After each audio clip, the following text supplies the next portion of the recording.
Apaan? Sebuah video yang menggambarkan dua pemuda tengah ketakutan viral di media sosial. Entah sebab apa, dua orang pemuda berkeliaran di pemakaman malam hari.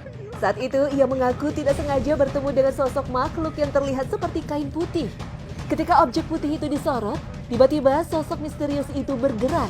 Keduanya pun kemudian terdengar ketakutan dan lari terbirit-birit. Allahumma barik lana fima rojakana wa qina adzabannar. Allahumma barik lana. Lucunya, bukan doa perlindungan atau pengusir makhluk halus yang dibaca, tapi yang dibaca justru doa sebelum makan. Allahumma barik lana fima rojakana wa qina adzabannar. Allahumma barik lana. Entah mengapa doa itu yang dibaca.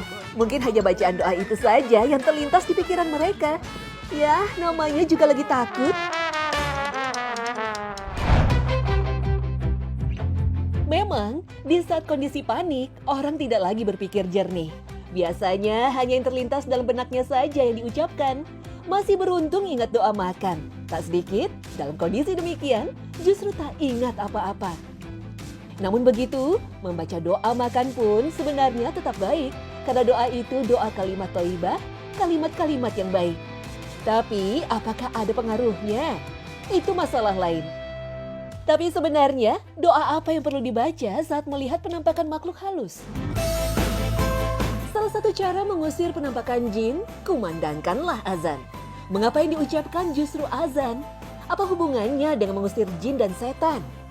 Karena azan pada dasarnya untuk seruan panggilan sholat.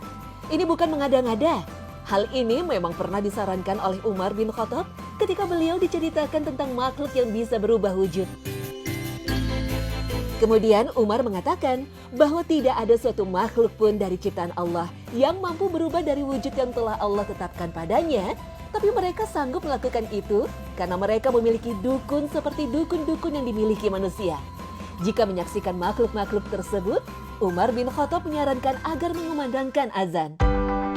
Rasulullah Shallallahu Alaihi Wasallam bersabda, apabila disedukan azan untuk sholat, setan pergi berlalu dalam keadaan ia kentut hingga tidak mendengar azan. Bila muazin selesai mengumandangkan azan, ia datang hingga ketika diserukan iqamat, ia berlalu lagi. Hadis riwayat Bukhari dan Muslim. Mengapa setan lari saat mendengar azan? Pertama, karena dalam lantunan azan terkumpul pokok akidah keimanan. Sebab azan diawali dengan menyebut keagungan zat dan segala sifat kesempurnaan Allah melalui kalimat Allahu Akbar. Semua kalimat yang terdapat dalam azan memuat pengukuhan terhadap keimanan dan penambahan terhadap keyakinannya.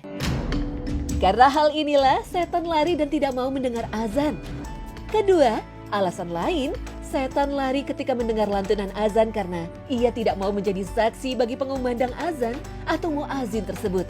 Karena Rasulullah Shallallahu Alaihi Wasallam menyampaikan bahwa semua makhluk yang mendengar azan akan menjadi saksi bagi muazin. Rasul Shallallahu Alaihi Wasallam bersabda, orang yang azan akan diampuni kesalahannya oleh Allah sepanjang suaranya dan akan menjadi saksi baginya segala apa yang ada di bumi, baik yang kering ataupun yang basah. Sedangkan orang yang menjadi saksi salat akan dicatat baginya pahala 25 salat dan akan diampuni darinya dosa-dosa antara keduanya. Hadis riwayat Abu Daud dan Nasai. Inilah dahsyatnya seruan azan.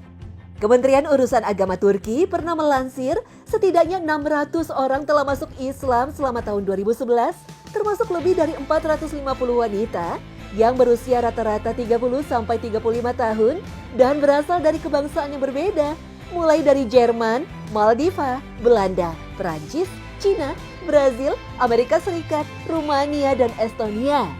Mereka adalah turis-turis yang tengah melancong ke Turki. Syekh Ali Marashali Jil menyebutkan, umumnya mereka masuk Islam setelah tersentuh mendengar alunan azan. Seruan dan panggilan sholat ini terus dikumandangkan 5 kali sehari dan kita tidak pernah merasa bosan. Bahkan jika direnungkan, lantunan azan ini bisa menghujam ke dalam jiwa. Sahabat mulia Abu Bakar radhiyallahu anhu selalu menangis ketika mendengar suara azan. Saat ada yang bertanya, mengapa beliau selalu menangis?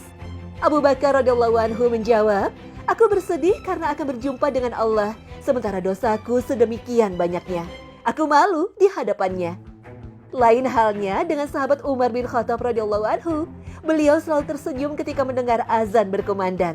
Ketika ditanya mengapa tersenyum, Umar menjawab, "Aku sangat bahagia karena perjumpaanku dengan Allah akan segera datang."